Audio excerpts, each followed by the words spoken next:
நரகம் சாதாரண நெருப்பா? அல்லாஹ்வுடைய தூதர் பயந்திருக்கிறார்கள்.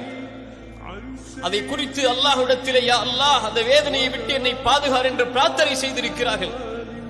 ஒரு இரவு அல்லாஹ்வுடைய தூதருடைய வாழ்நாளிலே கழியாது. அல்லாஹும்ம கைனி அஸாபக யௌம தபஅது இபாதக், உன் அடியார்களை எழுப்பக்கூடிய நாளிலே யா அல்லாஹ் அந்த நரக வேதனையை விட்டு என்னை பாதுகாத்துக் கொள் என்று கேட்பார்கள் அல்லாஹ்வுடைய தூதர் ஒவ்வொரு இரவும் தூங்கும்போது.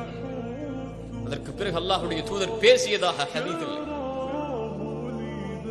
ரசூலுல்லாஹ் ஸல்லல்லாஹு அலைஹி வஸல்லம் சொன்னார்கள், நீங்கள் வீடுகளில் எரிக்கக்கூடிய நெருப்பு நரக நெருப்பில் 70 ஒரு பங்குதான்.